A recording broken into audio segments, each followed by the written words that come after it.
Yeah, Dr. Jason W. Morrison here, theologist. Been asked about the Jehovah Witness Bible, which is common knowledge and very easy to find out how deceptive this book is. It was based on the translation of a fellow called Johannes Grieber. Here he is here, born in wherever that is, Germany, and he was a Catholic priest, which is interesting considering the Jehovah Witnesses don't acknowledge Catholicism, do they? They actually can't stand it. Now, they use this gentleman as a person to translate their Bible, and he was a spiritist. Now, let's just go to this simple, easy way to find out who these people are. Here he is. For a number of years, literature published by Watchtower Bible and Tract Society cited a Bible translation by a German Catholic priest named Johannes Grieber. Now that might be interesting to a lot of Jehovah's Witnesses. And his translation was most commonly used in support of the Watchtower's translation of 1 John 1, and the word was a God, which is not an authentic translation. For example, in the book of The Word Who Is He, according to John, published in 1962, they say on page 5, similar is the reading by a former Roman Catholic priest. In the beginning was the Word, and the Word was with God, and the Word was a God. Now, the interesting part of this is, and it's easy to see in the rules of, linguistics. They've got the capital W there for word, capital W there for word, and then they change the capital W for the word there to just a God, which doesn't even fit with linguistic rules.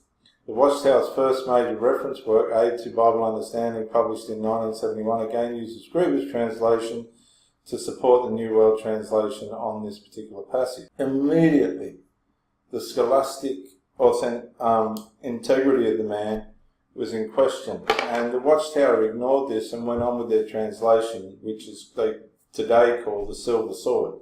So I was given one by the guys that I was studying with in the park before they abandoned me as a write-off. Now, if we think about the Silver Sword, we can go to Hebrews chapter 4 verse 12, where it says, let us therefore be diligent to enter that rest. Now the rest is talking about the complete and utter assurance of the finished work of Christ, and that there's nothing you need to do or not do to make God happy or stop him from being sad, which is one of my primary arguments, because as soon as you ask somebody to do something or not do something to make God happy or Jehovah happy or stop him from being sad, you're putting them into a very dangerous situation. Lest anyone fall according to the same example of disobedience. Now, why were the Israeli people disobedient in the wilderness? Because they were under the law, and you can't keep the law. So there's nothing you can do or not do to make God happy or stop him from being sad on a 24/7 basis. For the word of God is living and powerful and sharper than any two-edged sword. Well, it is if you're reading it right. It is if you're getting it right. And the Jehovah Witnesses have tampered with it. Jehovah Witness-ism deliberately tampers with the Bible and has tampered with the Bible, and it's there evident in black and white. That's why they don't accredit anybody or attribute anybody to translating it, because that way nobody's accountable in the court of law for the lies and the deceptions that they've deliberately placed in it, the omissions and commissions of things that they've put in it to suit their own means to an end of their belief. But it is living and powerful, and it will have its way in the end. I would suggest that, if I can find it, Saul fell on his sword, didn't he? He got to that place where he persisted and he persisted, and he fell on his sword. I believe this is what's happening to the Jehovah Witness-ism people.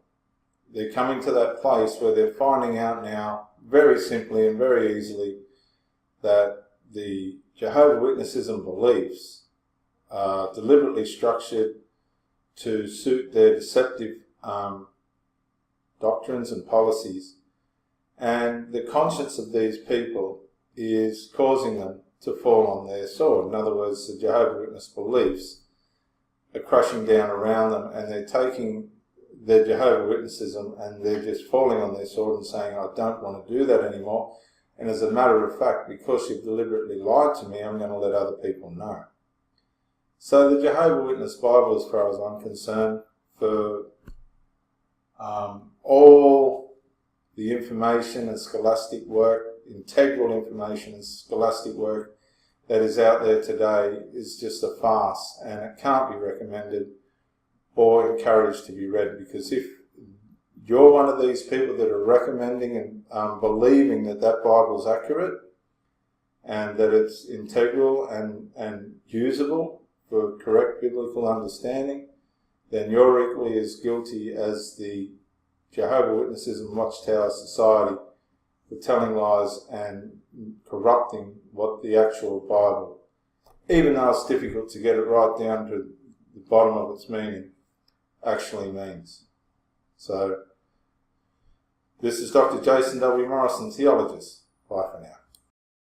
Yeah, Dr. Jason Morrison, theologist again. I just want to say thank you for watching the videos, and I hope you got plenty of self-rediscovery and freedom out of it. If you watched it on YouTube, please share or like, maybe even comment. If you watched it on Facebook, like, comment, share. But most of all, get out and live. This isn't a rehearsal. You've got a one-off life. Don't let your loyalty and your faithfulness blind you to the life that you should be experiencing. Till the next video, thank you for watching, and bye for now.